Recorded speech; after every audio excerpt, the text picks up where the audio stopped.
Merci d'être fidèle à nos programmes. Bonsoir et bienvenue sur ITV dans l'actualité de ce mardi. Les nouveaux khalifes des communautés laïennes et Tiénaba sont connus. Mohamedou Martar Laye Ibn Seydina Mandione Laye devient le 6e khalife de Yoff et Serigne Hassan Seck sera intronisé à Tiénaba. Il est vrai qu'ils sont moins gravement touchés, mais les enfants peuvent néanmoins attraper le coronavirus. 15 patients, presque des nourrissons touchés au Sénégal avec 4 décès. Des chiffres qui ont choqué pas mal de Sénégalais. Ils ont aussi dénoncé une sorte de négligence de cette couche vulnérable. Nous parlerons ensuite dans ce journal de ce litige foncier au CICES. Les délégués du centre protestent contre l'octroi de 2000 m² de l'assiette foncière à des privés. Et enfin, le modèle de réussite de ce soir nous vient de Kaola Fatou Kinelo, enseignante à la retraite, a lancé une entreprise spécialisée en transformation de produits locaux et se dit militante engagée du consommé local.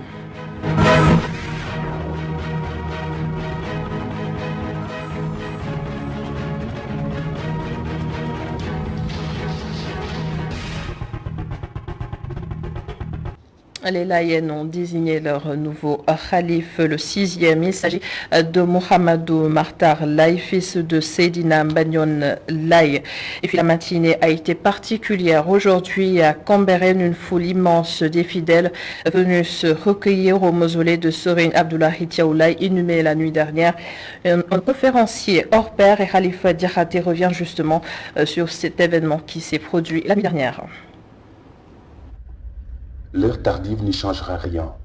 Tout Cambérène s'est rebiffé des bras de morphée pour vivre les premiers instants qui ont suivi l'inhumation du 5e khalife, Seydina Limamou Laye alayhi salam. Seydina Abdoulaye Thiaw Laye, fils du premier khalife de Mame Limamou Laye, accède au khalifa en 2001 à la suite de la disparition de Mame Alassane Laye, 20 ans à la tête de la communauté, après avoir assuré le porte-parole des khalifes successifs pendant 52 ans, respectivement 22 pour Mame Mandione, 16 pour Baye Seydi Thiaw et 14 ans pour Mame Alassane Laye, encore appelé Mame Rane. Mais 50 ans également véritablement de vulgarisation, n'est-ce pas, de la prophétie du Mahdi, son grand-père Seydina Limamou Laye, qui avait annoncé son nom en disant que Abdoulaye, parmi les Abdoulaye, quand il deviendra grand à la hauteur d'une porte, ma mission sera largement connue. C'est la raison pour laquelle, quand il naquit en 1926, en octobre, l'émissaire qu'on a envoyé a trouvé Seydina Issa Rouhou Laye dans son domicile de Grasland pour lui dire la formule Ngam Djurna Domba. C'est tout ce qu'il a dit, sans même préciser de quel sexe c'était. Voilà, donc il a fait la main en même temps que l'ancien président Abdoulaye Wade, mais en même temps également que Cheikh Mbacké Gaïndé Fatma, à qui il a donné le nom d'un de ses fils, tout comme Cheikh Tidiane Sy Al Maktoum, à qui il a donné le nom d'un de ses fils, mais également Ibrahima Sakho, qui était son ami, à qui il a donné le nom d'un de ses fils, mais également à Serigne Abdou Lahad Mbacké, à qui il a donné le nom d'un de ses fils, mais également à Mansour Gueye Khombole, à qui il a donné le nom d'un de ses fils. Un fédérateur qui a toujours œuvré pour la cohésion des confréries sénégalaises. Il en avait fait son sacerdoce et ne se limitait pas à la parole. Il m'a dit de sa propre bouche qu'il a été pendant 48 fois sur 50 au Magal de Touba. C'est donc un ami très proche de Seigne Fallou Mbacké qui a été khalife à partir de 1945 jusqu'au 6 août 1968.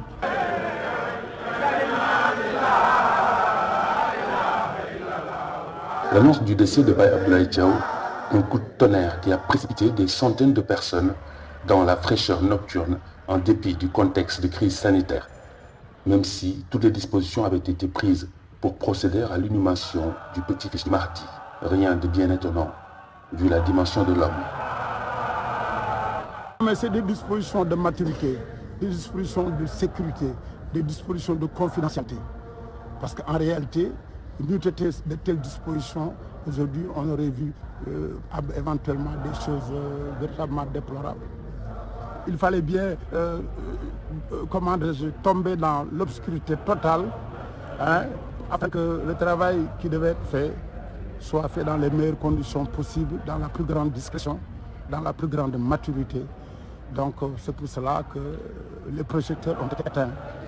Thiénaba également endeuillé. Le khalife général Serigne Abdourahim Seck, rappelé à Dieu la nuit dernière au Maroc. Son règne n'a duré qu'un an et demi, mais il a marqué son temps avec notamment plusieurs réalisations. Son porte-parole, Cheikh Ahmadou Seck, au micro de Isidore Alexandre Sen.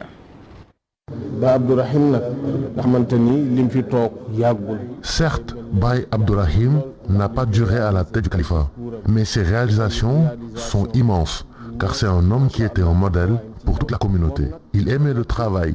Il a passé les 20 dernières années de sa vie entre Thiénaba et Thioti. Il était tout le temps en communion avec les talibés. Depuis qu'il a succédé au défunt calife Cheikh Ahmed Tidiane Seck, il voulait inculper aux talibés le culte du travail, la bonne conduite et surtout la religion. C'était ses missions principales. Le frère du défunt Serigne Hassan Seck devient le nouveau khalife général de Thiénaba. Un nouveau record dans la lutte contre le coronavirus, 31 décès ce mardi, 66 patients toujours en réanimation.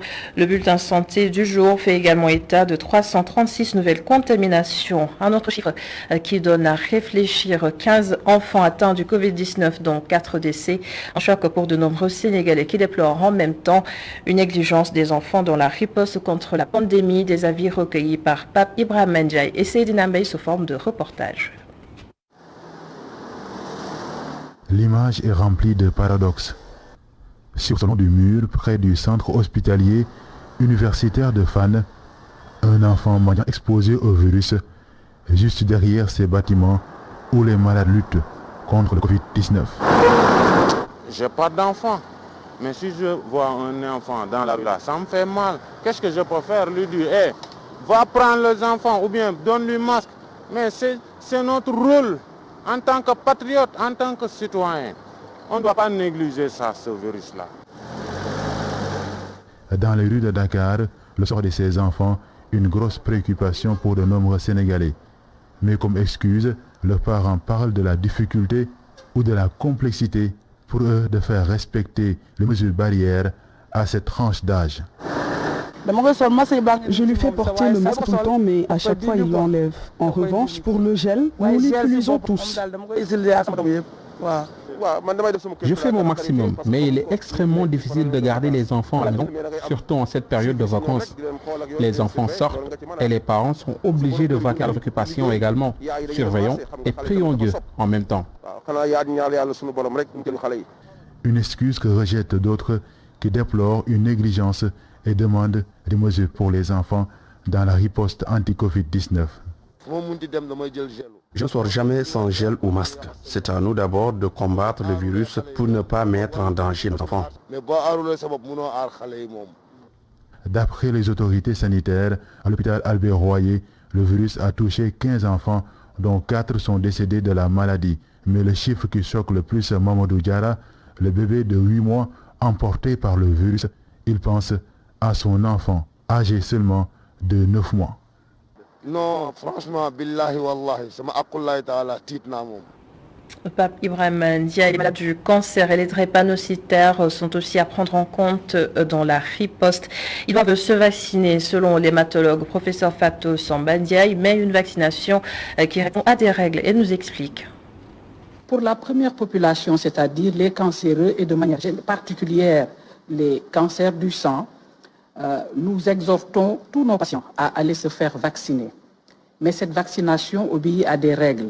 La vaccination doit être faite avant le début de toute chimiothérapie ou 3 mois après les cures de chimiothérapie. Et dans tous les cas, si vraiment elle est nécessaire, il faudra la faire entre 2 cures espacées au moins de 15 jours. Pour cette population, il a été démontré que les populations qui présentent un cancer du sang ou un cancer de manière particulière, de manière générale, présentent ce qu'on appelle un trouble de l'immunité ou une baisse de l'immunité. Donc, ils n'ont pas beaucoup de défense par rapport à leur cancer d'abord, premièrement, et par rapport à la chimiothérapie, deuxièmement. La deuxième cible, ce sera les drépanocytaires. Ils font des infections régulières au niveau des poumons. Ils ont déjà le poumon qui est fragilisé depuis la naissance et donc à partir de ce poumon fragilisé, ils vont faire fréquemment des infections, dont l'infection à SARS-CoV-2. Pourquoi aller se faire vacciner cette population également?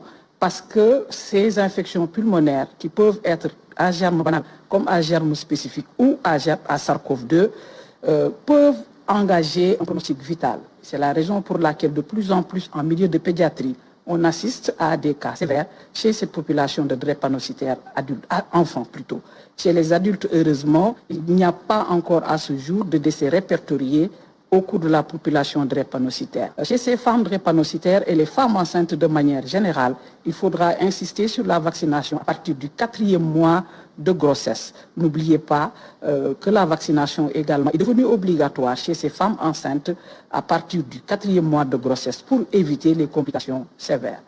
La vaccination désormais ouverte aux femmes enceintes. L'association des sages-femmes du Sénégal applaudit, mais la présidente appelle à une meilleure prise en charge de ces femmes enceintes atteintes de Covid-19. Big Bambodj était l'invité de Malick Cissé dans Kenno Askan Wi. Regardez. Cette note est venue à son heure. Nous la saluons et nous disons bravo qu'elle soit sortie parce que nous constatons que le nombre de femmes enceintes infectées ou contaminées à la Covid-19 augmente de plus en plus avec des femmes enceintes qui perdent leur grossesse ou qui perdent leur enfant. Donc nous, on était écartelés parce qu'on se disait que ces femmes-là risquaient d'être infectées et on ne savait pas quoi faire pour les prévenir contre ça. Donc quand on a eu d'abord, il y avait les recommandations de l'ASGO, qui est l'Association sénégalaise des gynéco-obstétriciens du Sénégal, mais également cette directive du ministère de la Santé qui nous permettait de vraiment faire accéder aux femmes enceintes à ce vaccin qui permet vraiment, si le maximum a pu se faire vacciner, d'atteindre cette immunité collective que nous espérons, mais également de faire en sorte de réduire cette morbidité ou cette mortalité due à la Covid-19. Tout autre chose, le ministre de l'Éducation nationale Mamadou Talla ont parlé hier la généralisation de la tenue scolaire. En 3 ans, 30 milliards de francs CFA ont été dépensés pour ces tenues et des parents d'élèves considèrent que cet argent pouvait servir à réfectionner certaines écoles. Là-dessus, le sujet réalisé par Aïssatou Kane Barasso. Le programme national de dotation des établissements en tenue scolaire ne laisse pas les élèves de marbre. Ceci pourrait permettre de mettre en veilleuse les inégalités dans les écoles. Bon, je suis pour le port de la tenue parce que ça permet de mettre les élèves au même pied d'égalité. Ça permet de ne pas distinguer riches, pauvres par rapport aux tenues vestimentaires. Et puis aussi une chose, il y a certaines filles, surtout à l'école, par rapport à leur tenue vestimentaire, c'est très séduisant pour dire. C'est vrai que ça fait de l'économie. C'est loin de l'idée que s'en fait cet élève. Selon lui, les priorités sont ailleurs et la plupart des élèves préfèrent mettre leurs propres habits, remarque-t-il. Moi, a priori, d'abord, les tenues, c'est pas une priorité. Parce que si c'est l'État qui investit pour les tenues, c'est pas un bien qui va être durable. Mais l'argent que l'État prévoit pour payer des tenues, pour construire des tenues pour les élèves, c'est mieux de reconstruire les écoles, réfectionner des écoles, parce que ça sera un bien durable. Il y a des élèves qui n'aiment pas porter des tenues. Tout en accord avec Adigatou, ce jeune conçoit bien ces décisions car elle permet de diminuer les charges des parents. Je pense que c'est une bonne initiative car ça pourra aider les enfants, les parents qui vivent dans la banlieue pour pouvoir ne pas payer de l'argent. La crainte qui habite certains, le désengagement du ministère au terme des 3 années. Les parents, dans l'impossibilité de payer les tenues, se retrouveraient à la case départ. 30 milliards, ça peut créer beaucoup d'écoles et engager beaucoup d'enseignants. Et enlever les abris provisoires. Non, ça ne diminue pas les charges. Et l'État prend ça en charge pour 3 ans. Bon, pourquoi pas continuellement. Et l'élève aussi. Si le papa n'a pas les moyens de changer la tenue de son enfant, il sera renvoyé de l'école. À partir de la rentrée prochaine, le ministère de l'Éducation va généraliser le port d'uniforme. Exactement 10 milliards pour les 3 prochaines années. Si pour certains cette décision est inopportune, pour le ministre Mamadou Talla, elle répond à un besoin d'équité sociale. L'actualité, c'est aussi ce litige foncier au CICES. Plus de 2000 mètres carrés seraient octroyés à des privés, suffisant pour provoquer la colère des délégués du CICES. Ils sont prêts à entamer le bras de fer, comme l'a constaté notre reporter Boubacar Dian lors de leur assemblée générale ce matin. Compte rendu. Cet espace, à l'origine, devait être morcelé au profit du personnel du CICES. Par la force des choses, de tierces personnes en ont profité pour se faire des baux. Le dernier bail concerne ce lieu qui servait de guichet lors de la FIDAC. Il y a des affairistes au Sénégalais qui sont là, qui sont en train de bénéficier des baux. Et là, si vous vérifiez bien, là où nous sommes aujourd'hui, il y a quelqu'un qui a appelé à la direction générale pour dire qu'il a bénéficié ou bien qu'il détient d'un bail pour ce site, qui constitue l'entrée principale de la foire, en période de la foire internationale de Dakar. Si vous voyez bien, voilà les guichets, là où les gens se mettent pour acheter des tickets et pour rentrer à la foire internationale de Dakar. Des attributions faites à l'insu de la direction générale du CICES, ajoute-t-il.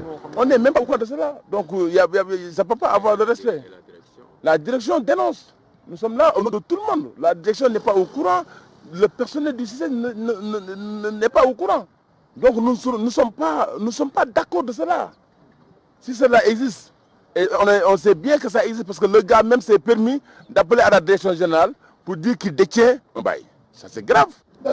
Ces travailleurs du Centre international du commerce extérieur du Sénégal en appellent à l'arbitrage de l'État.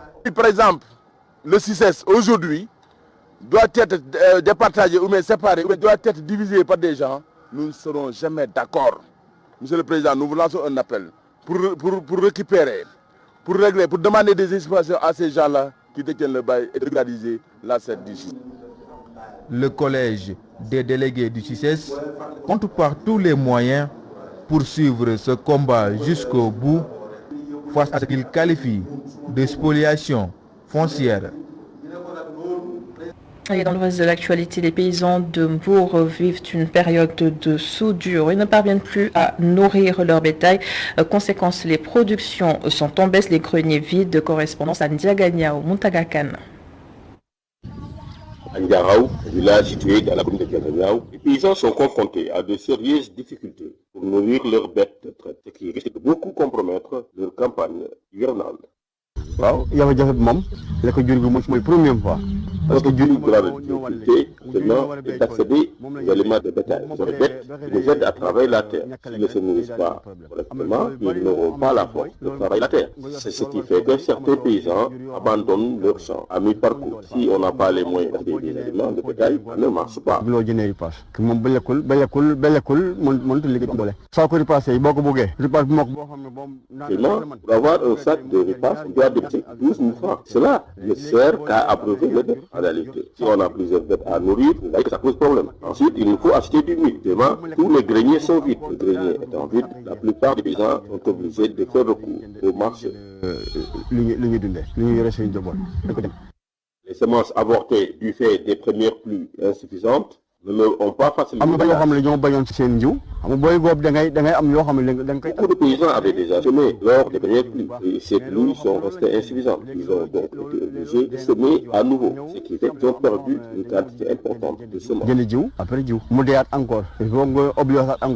Avec cette période de soudure, il arrive que des paysans soient obligés de vendre leur culture non encore arrivée à terme à des commerçants véreux à des très bas prix.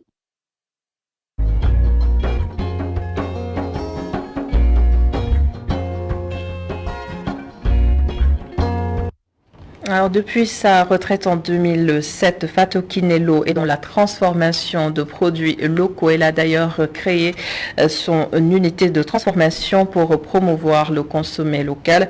Elle emploie aujourd'hui une trentaine de personnes et c'est notre modèle de réussite ce soir. Adam Assar et Astumbaye l'ont rencontré à Kaolack. Medina Baye.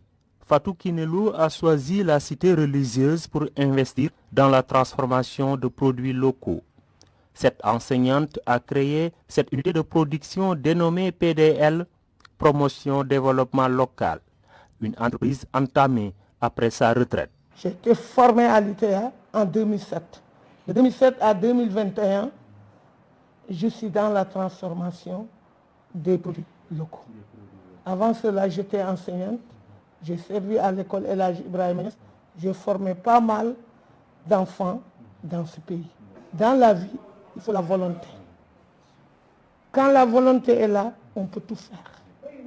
Parce qu'aujourd'hui, vous êtes là dans un grand bâtiment qui répond à des normes. Un bâtiment qui respecte la marche en avant. Et avant, on était vraiment sous une tente. Mais aujourd'hui, alhamdoulilah, on est là, vous nous avez trouvés. Au début, on n'avait même pas de machine. Aujourd'hui, on a vraiment des machines. Une trentaine de personnes travaillent dans cette unité de production. 30 personnes travaillent dans cette unité.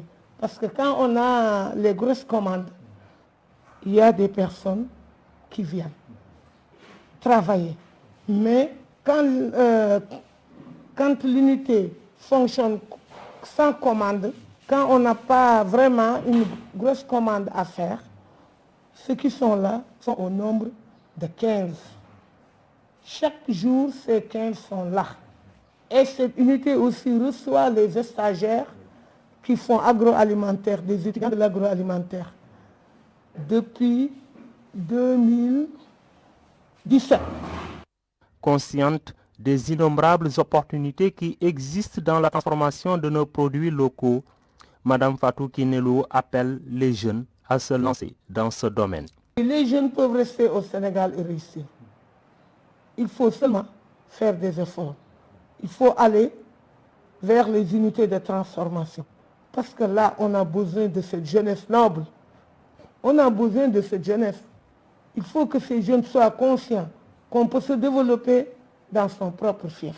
On lance donc un appel à l'État de vraiment soutenir les unités de transformation pour que les jeunes y trouvent leur place.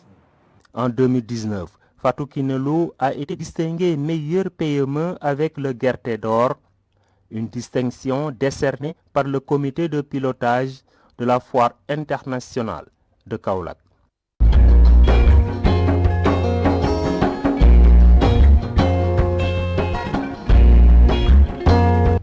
Et c'est la fin de ce journal. Merci de l'avoir suivi. Merci à toute l'équipe de la régie. Bonne suite des programmes sur ITV. Rendez-vous demain à la même heure, même chaîne.